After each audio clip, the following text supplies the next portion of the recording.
Alzheimer's disease and its relationship with vascular damage. A Quantitative Perspective, number 1367, VMT Sharp 708, September 26, 2025. Gerald C. Shu, EclaireMD Foundation. Category, Neuroscience. Preface. Alzheimer's disease, AD, is a progressive neurodegenerative disorder, and the most common cause of dementia in older adults. It gradually impairs memory, reasoning, and daily functioning, and is marked by abnormal protein buildup in the brain, beta-amyloid plaques, forming outside neurons and tau tangles developing inside them. These pathological changes disrupt neuronal communication, trigger inflammation, and ultimately cause brain tissue shrinkage. For decades, AD was regarded mainly as a disease of abnormal proteins or inevitable aging. Yet accumulating evidence now shows that it is also a vascular disease, one that shares pathways with cardiovascular and metabolic disorders. My own 16-year dataset, from 2010 to 2025, allows me to explore this relationship quantitatively, using both biomarkers, lifestyle details and the VMT energy model, epidemiology and global rankings. Alzheimer's disease is now among the leading causes of death worldwide, with sharp increases in both prevalence and mortality as populations age. United States, AD ranks 6th overall and 5th for adults over 65, responsible for more than 120,000 deaths per year. Projections suggest that by 2050, the number of Americans living with AD could triple. United Kingdom, dementia, including Alzheimer's, is now the #1 cause of death, surpassing heart disease. In 2023, nearly 1 in 8 UK deaths was attributed to dementia. Japan, with the world's most rapidly aging society, Alzheimer's ranks 4th among causes of death. Nearly 5 million Japanese citizens are projected to have dementia by 2025. Taiwan, dementia has risen steadily over the past 2 decades, and now ranks within the top 10 causes of death. Taiwan faces the dual challenges of rising prevalence and limited long-term care resources. These numbers emphasize that AD is not only a neurological condition, but a global public health crisis. Vascular damage and AD pathophysiology. Although age remains the strongest non-modifiable risk factor, Alzheimer's does not arise from age alone.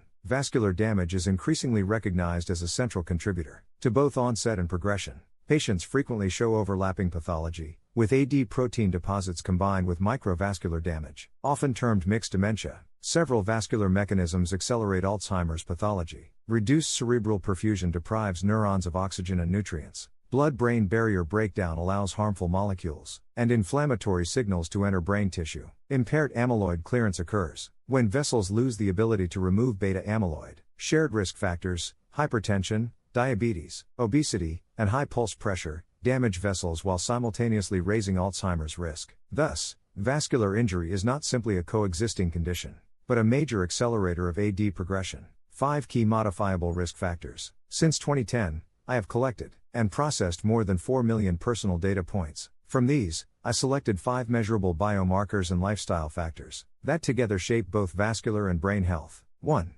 Fasting plasma glucose, FPG. Chronic hyperglycemia damages small vessels, increases oxidative stress, and promotes amyloid accumulation. Diabetes approximately doubles AD risk. FPG, especially early morning values, reflects insulin production and regulation. 2.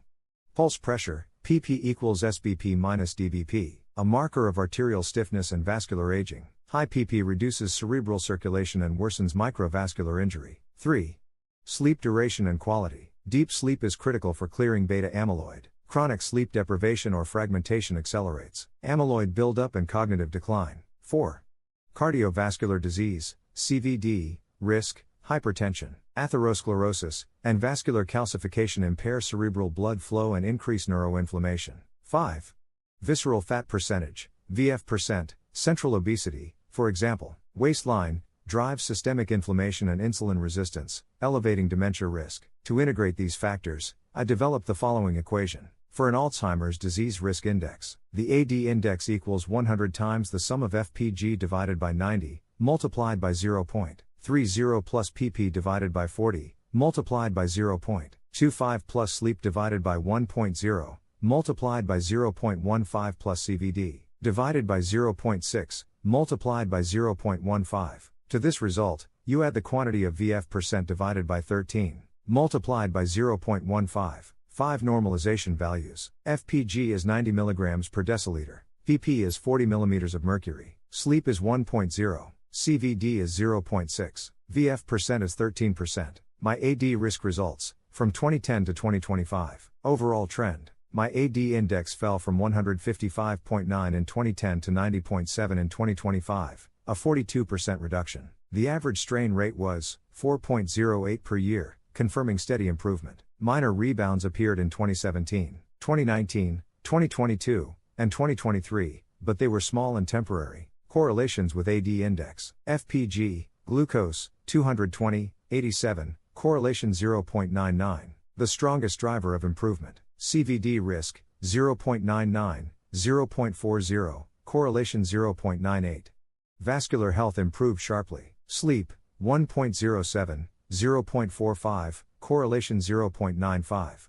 Better sleep strongly protective. VF percent, 17.3%, 12.0%, correlation 0.95. Lower visceral fat reduced inflammation. pp. 35, 49.7, correlation, minus 0.84, the only negative correlation factor. Pulse pressure rose with age, but its impact was outweighed by other improvements. Interpretation. My Alzheimer's risk decreased nearly in half, primarily due to glucose control, with strong contributions from vascular health, sleep, and visceral fat. VMT energy contribution ratios from each input. Applying the VMT energy model, I quantified how much each factor contributed to total Alzheimer's strain energy over 16 years. FPG, glucose, 28.53%.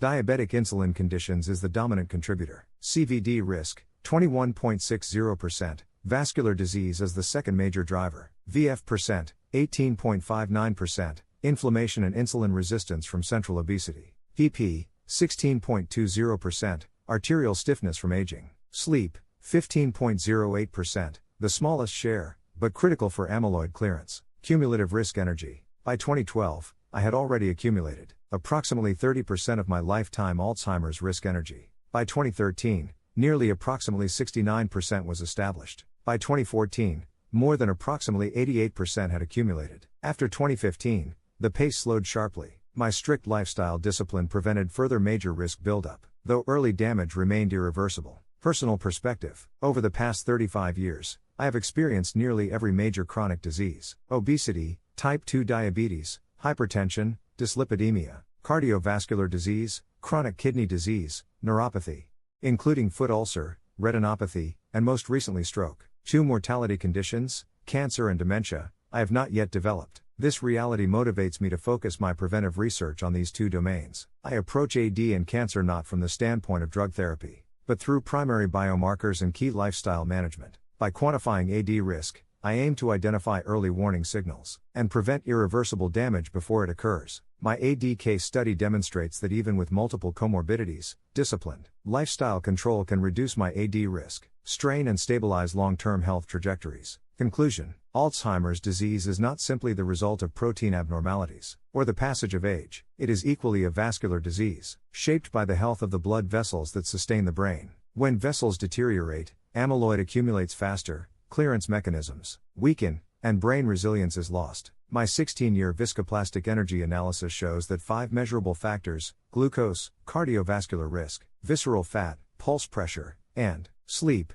define a quantitative framework for tracking my AD risk. Glucose and vascular health dominate, while fat, stiffness, and sleep remain essential contributors. The VMT energy curve demonstrates that most of my risk was set early, during years of mismanagement, while later discipline after 2014 slowed progression and protected my brain. Epidemiological data confirm the urgency. AD now ranks among the top causes of death in the US, UK, Japan, and Taiwan. What was once considered an inevitable consequence of aging is now recognized as a preventable public health crisis. The path forward is clear: preserving vascular health, maintaining strict glucose control, reducing visceral fat, stabilizing blood pressure, and safeguarding sleep are not optional.